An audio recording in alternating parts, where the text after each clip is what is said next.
You ready? All right. Hey everyone, I'm Scott Cummer and I'm here with Penny. You see, Penny's kennel is now in my office, and so that means all my projects she's with me on. So Penny and I are here to tell you about a couple great things. First, we got a new logo for French Press Friday. Hope you like it. One of the reasons I wanted a logo was to put on this bag of coffee. Our local roaster here in town was kind enough to put these together for me. I've got a bunch of these 4-ounce bags of coffee, and I want to give them away. So if you take the time to first subscribe to my channel and then give me a shout out on social media, I'm going to put you in a drawing to win a bag of delicious smelling Stumbino's coffee. All right, so now let's get on to this week's French Press Friday. All right, well, I'm going to press down. So that means we're going to have to start. I love it. I have to be careful because I have a workout after this, and if I have too much caffeine, I get these massive headaches. But it's really good coffee, so I'm going to have a hard time. Are you a coffee drinker? No, I am actually not a coffee drinker. I can't stand the stuff. I love the smell. It's amazing, the smell. But I am a huge fan of chai tea.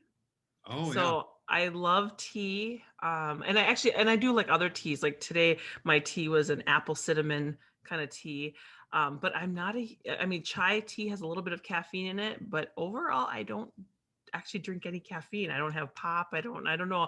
I didn't grow up with it, so I've never gotten into the habit of it. But I love a good tiramisu. So when I do coffee is my flavoring. Okay, it's not the main event. Well, we're here with Tonya Barnes from North Branch Area High School. Before we get on with the rest of the interview, I just want to ask everyone, take a second, subscribe to my YouTube channel.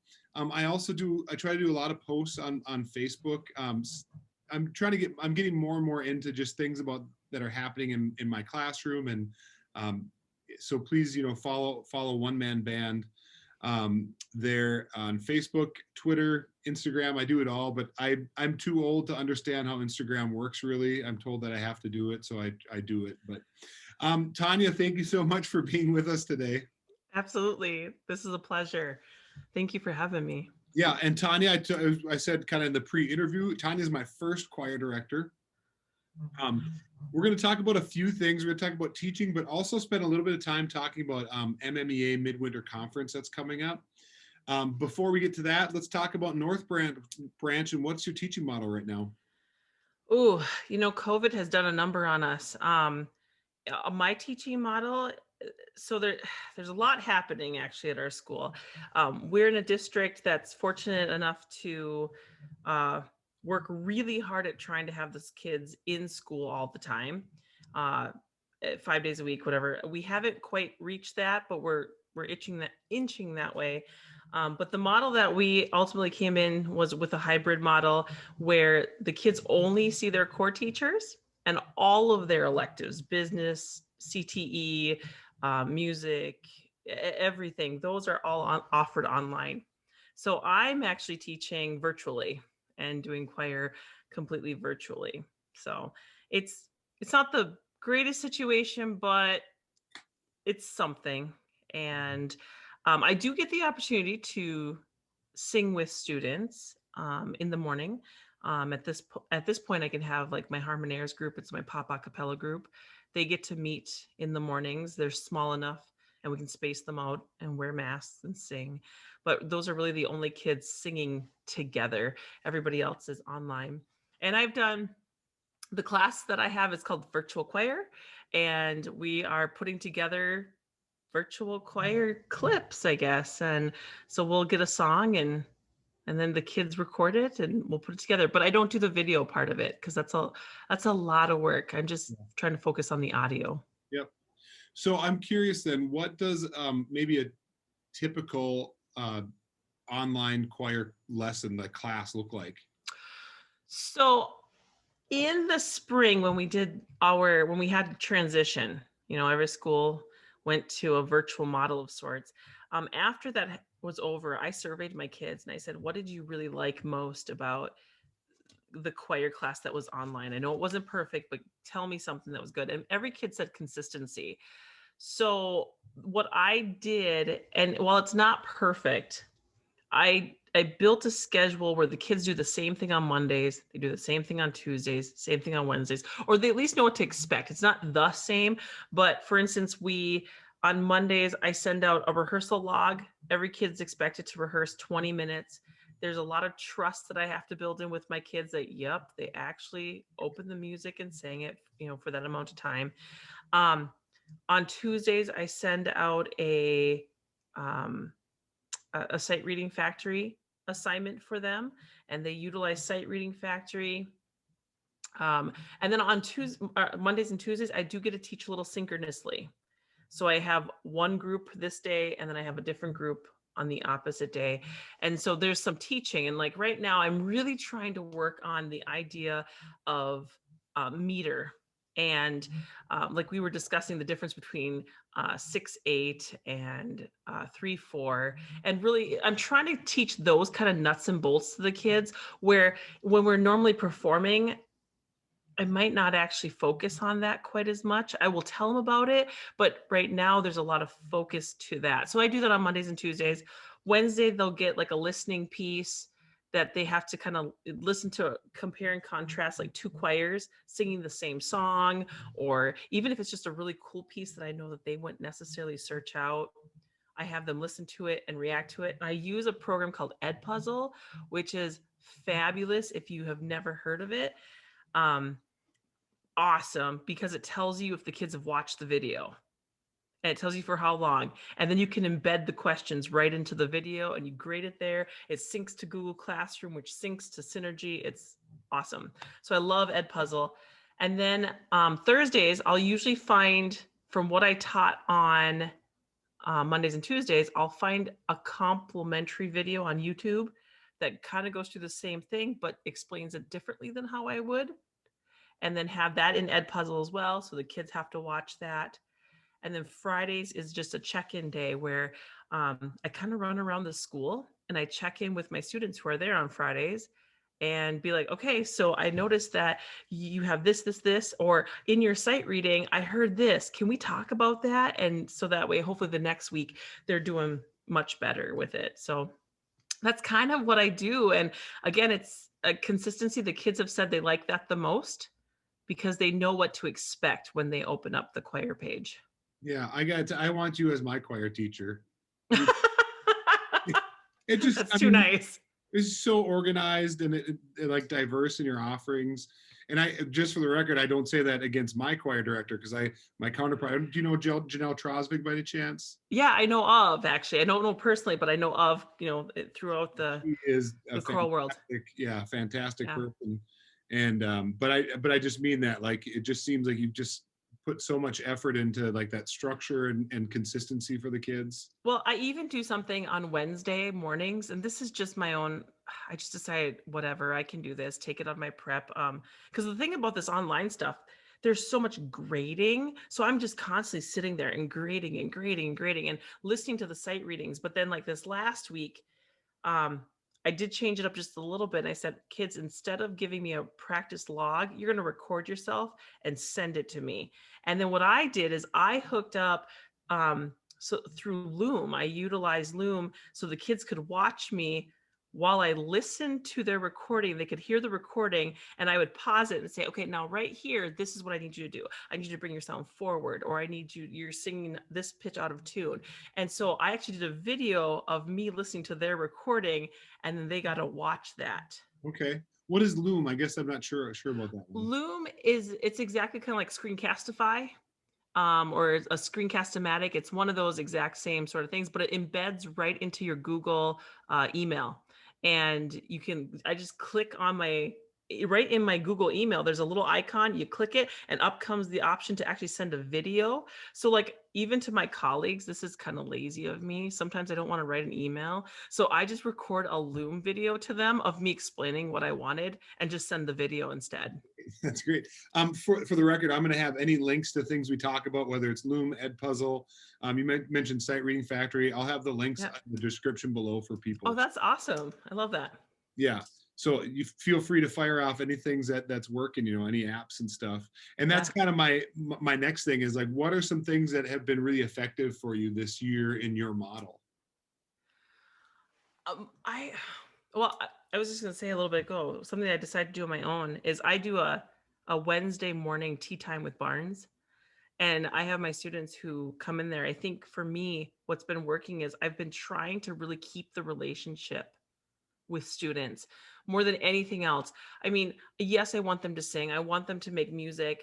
But when I walked into this year, I kind of went, oh man, I cannot move this mountain to here. There's just no way. It's going to just be too much work. And so I just made the conscious effort to say, yeah, unfortunately, the quality is probably going to go down for next year.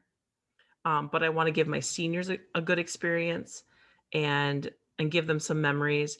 But I also want to make sure that I just keep the relationship with kids and that they know that I'm here for them, that I can help them through things. And I think that for me has been one of the most effective things is just that relaxing time of tea time with Barnes. But also before all this COVID stuff, I mean, I have a giant office. I'm blessed at North Branch with this big office, but I would have kids who'd come in the morning and just sit there and we would just chat in the morning.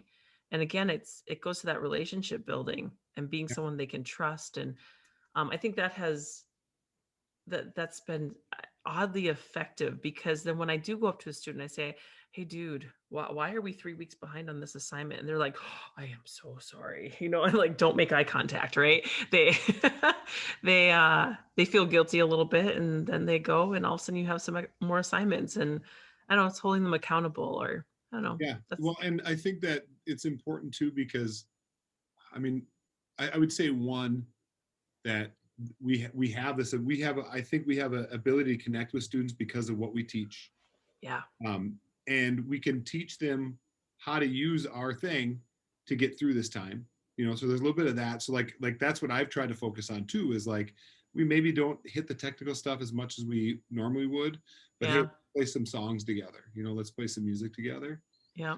And then I think kind of touching about the relational thing and a more practical side of it too is they got to want to come back next year. You need them to want to come back next year.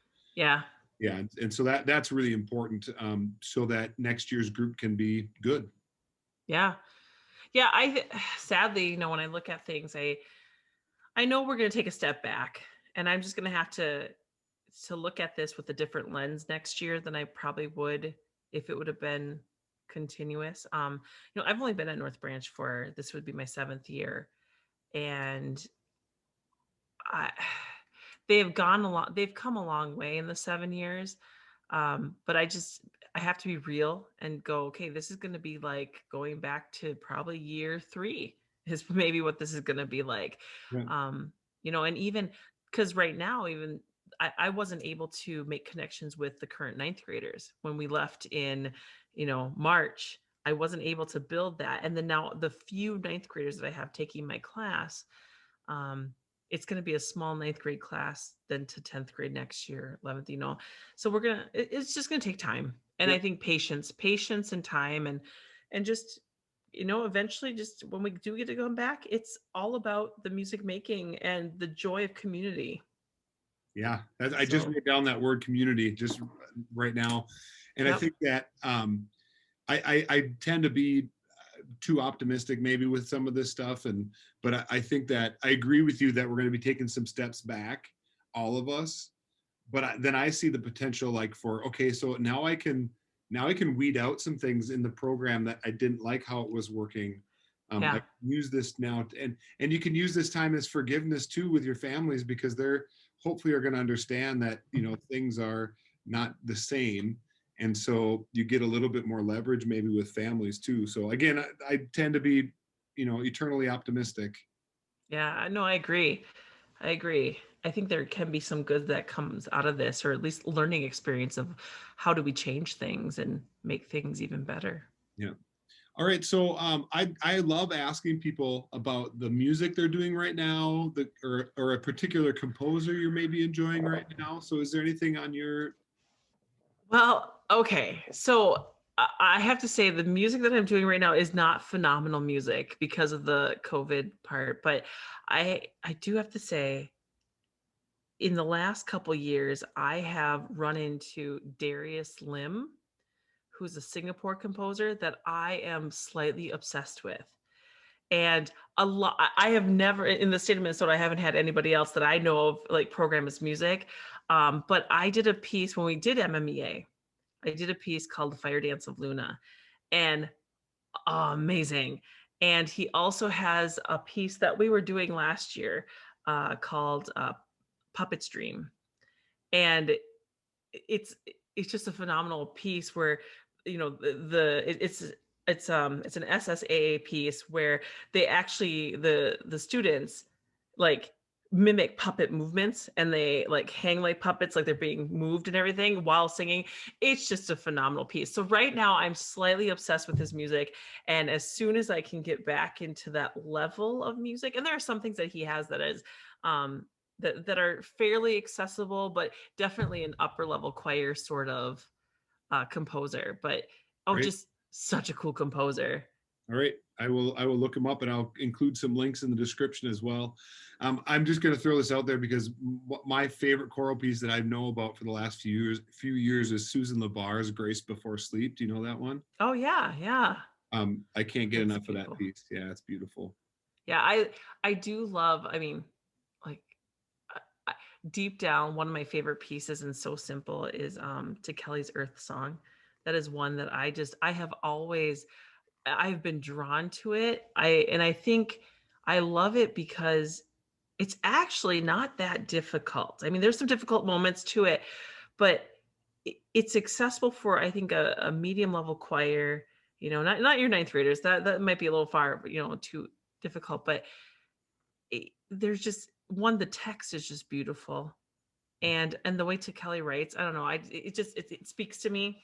Yeah. So just There's some genius. great dissonances in that Yes. piece. Yeah, just like sit in that moment of, yeah. Yeah. Um, he actually did that as a adaptable band piece this year, so I got a chance to play it because I've enjoyed the choral piece for a Uh-huh. while. Yep. So we didn't get to perform it ever because of COVID, but we got to rehearse it, and it's going to stay in my library. It's a really great arrangement. Yeah. I was gonna say the other one that I'm obsessed with, and I think a lot of the choral community is obsessed with Andrea Ramsey. Okay.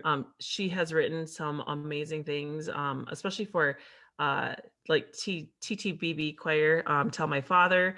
It's just so perfect for guys singing. And then last year, my students sang, and oh gosh, again, COVID. Hate COVID. But last year they did A Hive of Frightened Bees, which is a piece about school shootings. And we did get to perform it twice. I wanted to perform a little bit more, but we got to perform it for a few different schools at a festival that we did, and they were just like, "Oh my goodness!" Because in the middle of it, it actually, the way it's written is from a student's point of view of school shootings. And it's not political. It just talks about the fear and what students have to go through at this point, or what they're thinking. And in the middle of it, they she has listed the top um what's the right word for it, it's the schools that have had the most mass casualties. Yeah.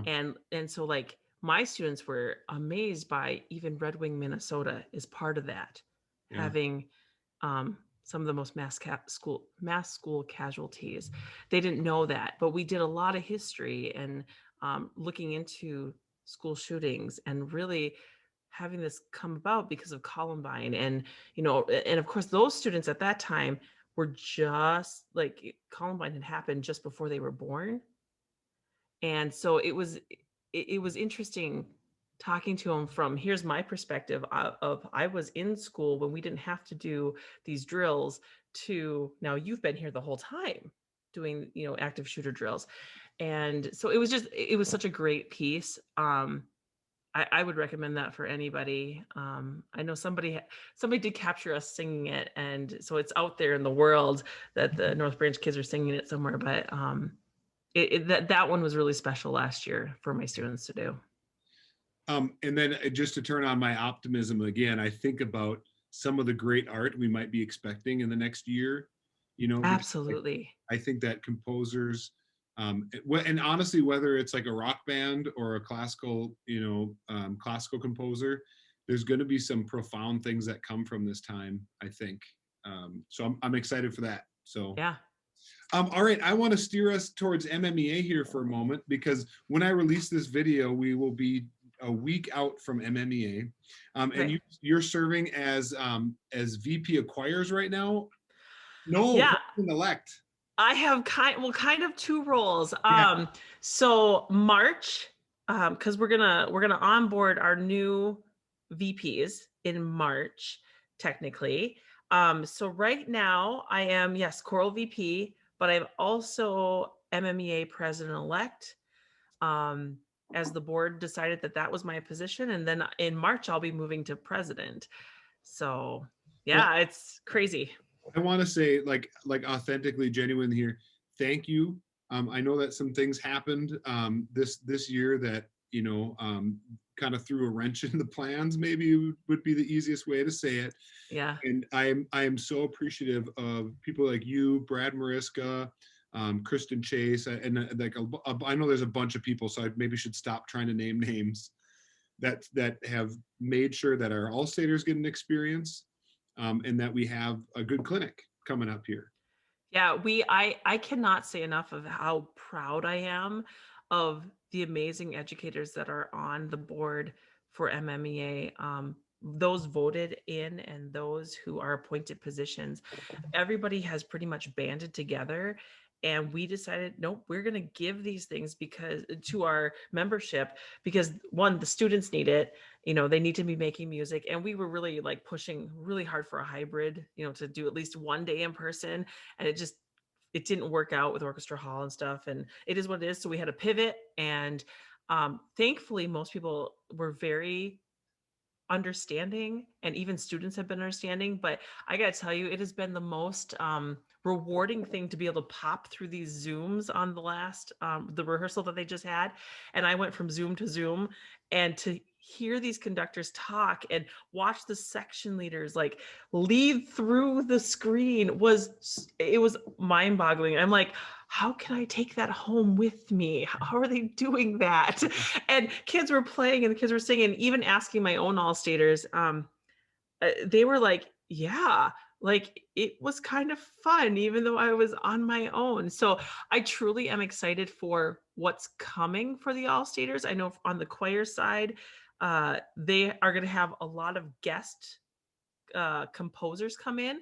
So almost everybody, I want to say, has at least 2 to 3 composers coming into their Zoom sessions, so the kids will get to have that exposure with the composers. Yeah, okay, so let's talk about that, because if I'm not mistaken, one of those guests is going to be Eric Whitaker.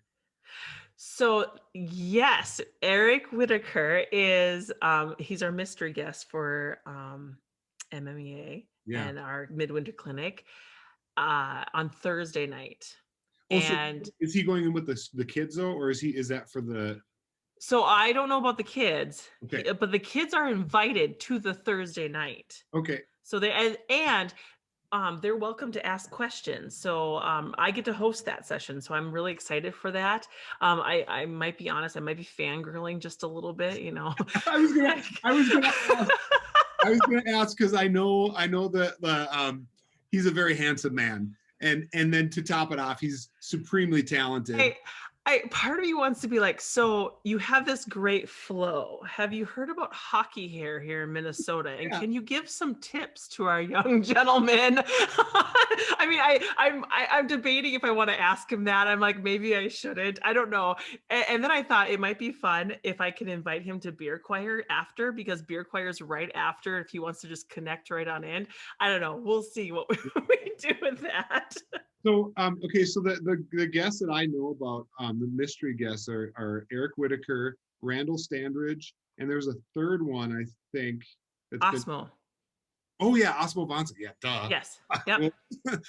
Um, so did you guys just decide go big or go home? I mean, because like those are huge names. So, truthfully, okay, because I've been steered towards Allstate. Bradley and team steered towards Midwinter, and we were we were talking, and they had said, oh yeah, they got Osmo. That's awesome. And I think they had Randall at that time, and I flippantly basically said, you know what, you guys should get Eric Whitaker, and I don't know how, but somehow they just their team started talking, and then all of a sudden, next thing I knew, like a day later, guess what? And I'm like, what? Guess who we got? I'm like, you did not stop it. And lo and behold, yeah, they lined up Eric Whitaker. So I was not on that path right there. But let me tell you, I was just amazed and shocked and surprised. And I was like, I was really kind of kidding, right? And they're like, nope, we went and did it. Yeah. Oh my gosh. So, because I mean, there were other names that were thrown out too for all disciplines.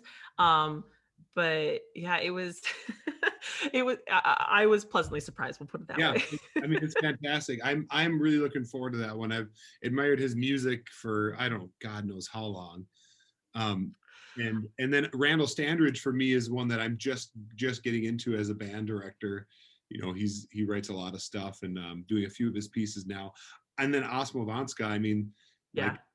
Come on, like that alone, like I just have to praise you guys again. You've done some things that those three experiences alone would be worth the value of what it costs. 100%. And it's actually it's way cheaper even than going in person, which I mean, I know going in person is so great because you can build those connections. Remember, talking community. I think one of the reasons a lot of people do Midwinter is because of the community part of it. I know it's the time that I get to sit down with choral directors, and we get to sit and have a drink together and just talk shop. And I know, like, I have a spouse who he's a social studies teacher, so he really doesn't care about my shop talk. And so it's a great time for me.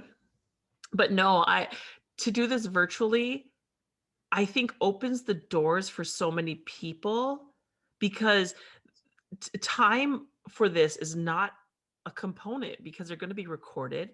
People then can visit them on their own time. So everybody's going to have the links to everything. And it's just, I think it's a win-win actually all around. I'm wondering, this has given me a lot of time to think on, I wonder how this will change future midwinters. Yeah. As far as, do we have to somehow figure out how to continue to offer a virtual component when we can even go back in person? I'm just wondering what's ultimately going to happen here, because will this make it easier, especially for those who are in the far corners of Minnesota, where it's hard to travel down to the Twin Cities. One of our missions for MMEA is that we want to reach more of Minnesota. We want to reach more of greater Minnesota, because I know somebody who lives in the city, but I teach in rural Minnesota. So much focus is right here in the Twin Cities. And I sometimes think that our membership forgets that, I should say, I think our membership thinks we forget that they're there. Yeah. And we don't. It's just, how do we reach out and to make meaningful things happen for people? Yeah, that's exactly that. I mean, like, up until this year, who would have thought to do an online convention? And right. now you have to, so you put all the groundwork there. So it's like, maybe we could do this next year, so that, man, those people that live up in Roseau and the people that live up in Duluth, like, that they have access to at least some of this information. Maybe you can find out, like, what some of the more crucial, sessions are, because it would probably be hard to do every session in a. Yeah, and I mean, that's a logistical thing we'll have to tackle after this Yeah. MMEA. And when we sit down and we talk about how do we want next year's to look, it's definitely going to be a topic for conversation.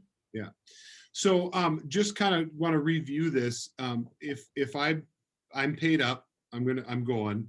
But I have to teach most of the day on Friday. I'll be able to access that stuff any time for a window, or. As of right now, it's any time that we know of. My guess is there's probably going to be a year limit on it. I don't know the ins and outs 100% to that, but they're also, so if something happens on Friday, you won't be able to view it like Friday night. You're going to have to wait a few days for those videos to get uploaded and then put up. But once they're up, there's months on end for people to view them. So I don't know the hard cutoff and the hard deadline for that. Yep, that's fantastic. I'll tell you that we have a choir performing that for MMEA this year, the Fergus Falls men's choir. And so, you talked about that social element. Our COVID numbers are pretty low, and so our staff is going to get together at a local brewery and wheel in a TV, and we're gonna. I said I'm gonna make a sign that says Brits Pub. Like the Fergus Falls arm of Brits Pub, because that's usually where we end up. And we're gonna hopefully have a little socializing time and fill a little bit of that void that we're missing from going down to the convention this year. Absolutely. Oh, I love that idea. That's great. Do you have anything else you'd like to talk about as far as the convention goes, or MMEA in general? Convention, I'm just impressed. I just have to say that, like, I'm beyond impressed with how people pulled together and just made things happen to I think offer an amazing convention opportunity. I mean, we have so much in basically every category, from diversity and equity, something that's really on everybody's minds right now, to virtual teaching, which is also on everybody's minds right now. But then every category, from general music to band and choir, orchestra, there's something for everybody. So I'm impressed with the team that has put this together. And I hope our colleagues across the state are, yes, let's join, let's do this. And MMEA, yep, there was, a big bump in the road for us. But I think in the long run, we learned from some mistakes, but more that we're going to come out stronger on the other side of all this. So we're here to serve our members in any way that we can. We're doing the best we can right now. And I think, it is COVID time. So we're asking people, for a little bit of grace as we try to reach them. But it's exciting, I think, right now to be part of MMEA. I have to be honest, our emergency meeting in December, I left that meeting feeling actually very hopeful for the organization, and not like it was in a dismal spot. So I think that's what I would want to leave with everybody, is that there's a lot of hope at the end of this journey. That's great. And I believe it's because of people like you that are willing to take time out to make sure that these experiences are good for students and educators. So again, thank you. Well, Tonya, thanks so much for this conversation. It's been terrific. Yeah, Scott, this has been awesome. Nobody's ever wanted to interview me before, so this has been fun for me too. It's the launching of a new career. Yeah, maybe just choral interviewer, interviewee, actually.